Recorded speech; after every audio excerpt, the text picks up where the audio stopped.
यही तो बिहार भी तो 6 महीने पहले 200 सीट आई है एनडीए की, बिल्कुल अभी तो आई, बिल्कुल आई है। बीजेपी सिंगल लार्जेस्ट पार्टी बनी। 50,000 वोट से जीते थे शायद। लेकिन आप बताइए कि अगर आपका मुख्यमंत्री कहेगा कि यहां से कुत्ते बिल्ली को खड़ा कर देंगे तो जीत जाएगा, तो ये लोगों ने बताया कुत्ते बिल्ली को भी नहीं हरा सकते हो। ये कोई भाषा है बोलने की? ये गली का नेता भी नहीं बोलेगा। आपका मुख्यमंत्री बोल रहा है, किसी ने कहा कि ये गलत बोले तुम? ये बोला ऐसा नहीं बोलना। ये बोला था भाषण चुनाव प्रचार में बोला। नहीं, भाषण में नहीं था। पीके ने वो कैंपेन चलाया कि एक ऑडियो ऐसा है, उस ऑडियो में किसी ने कहा है, इससे रिफ्यूट कर रही है कि ऐसा बयान किसी ने नहीं दिया। मैंने इसलिए इसी के हवाले नहीं, इस बयान की चर्चा बहुत हुई है। ये बोला गया, लेकिन फिर वो कट पेस्ट जॉब हुआ है कुछ उसमें। बीजेपी ने मना किया कि नहीं, हमने हमारे किसी नेता ने नहीं बोला। एनीवे चलिए, ये तो बीजेपी ने इस कैंपेन के जवाब में कोई कैंपेन चलाया क्या कि हमने ऐसा नहीं कहा? ऐसा है, देखिए, दो चीजें होती है, एक रियलिटी, एक परसेप्शन। ये परसेप्शन मान हम कह रहे हैं कि प्रशांत किशोर ने बनाया, तो आपने इसको बनने क्यों दिया? ये ठीक है।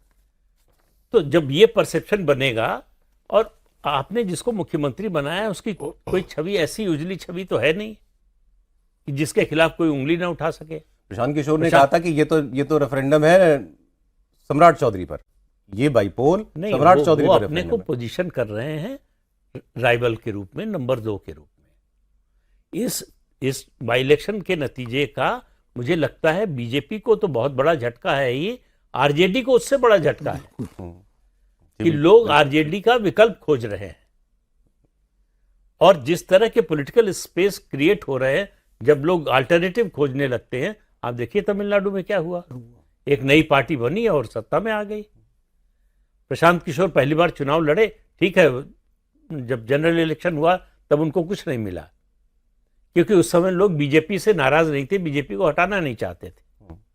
लेकिन आरजेडी का क्या हाल हुआ उस चुनाव में, ये देख लीजिए। फिर तो ये मतलब अच्छा संदेश है, अगर विकल्प मिल रहा है तो लोग किसी के बंधवा नहीं है। हाँ बिल्कुल, बहुत अच्छा भाई, डेमोक्रेसी के लिए बहुत अच्छी बात है कि अगर जो है ऐसे लोग सत्ता को चैलेंज, सबसे बड़ी बात यह है कि रूलिंग जो भी क्लास है, पार्टी है, जो भी, किसी राज्य में कोई है, किसी राज्य में कोई है, उसको अगर चैलेंज कर रहे हैं लोग, और जो चैलेंज कर रहा है उस पर भरोसा है, बात असली ये होती है।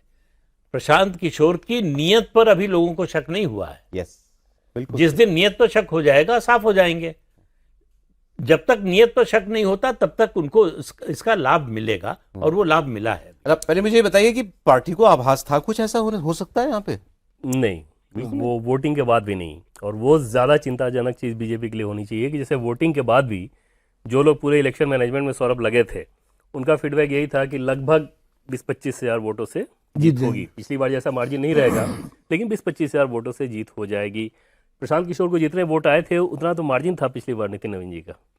तो उस तरह के सीट पे ये बीजेपी मान के नहीं चल रही थी। और उस लिहाज से आप कह सकते हैं कि ज्यादा चिंताजनक बीजेपी के लिए होनी चाहिए कि चारों खाने चित जिसे कहते हैं ना, वही हुआ, उस काम को किया है। और इस पार्टिकुलर सीट पर बीजेपी पहले दिन से गलत होती नजर आई।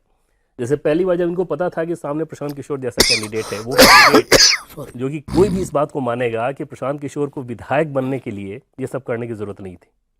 अगर वो चाहें तो किसी भी पार्टी से राज्यसभा का सांसद कब का बन चुके होते। बाकी छोड़ दीजिए, जैसे ममता बनर्जी जैसे लोगों को राज्यसभा भेजती है, पीके एक बार कहते स्टालिन भेज देते, कोई भी भेज सकता था। उस समय वो नीतीश कुमार ने भेज दिया होता। वो सब कुछ छोड़ के वो व्यक्ति अगर ग्राउंड पे ये मेहनत कर रहा है, तो पिछले चुनाव में भी सौरभ नैरेटिव ये तो था कि पीके बात अच्छी कर रहे हैं, बात सही कर रहे हैं, लेकिन फॉरवर्ड वोट इस चक्कर में नहीं देता था कि कोई मतलब नहीं, आरजेडी आ जाएगी।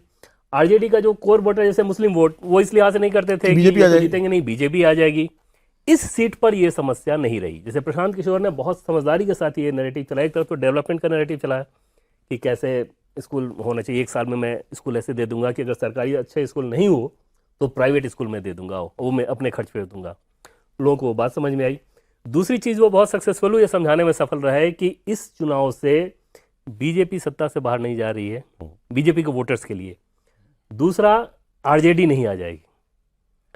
आरजेडी के वोटर्स में भी जब वो कैंपेन करते थे तो ये नैरेटिव देते थे कि अगर आपको बीजेपी को रोकना है तो यही ऑप्शन है, इसके अलावा कोई ऑप्शन नहीं है।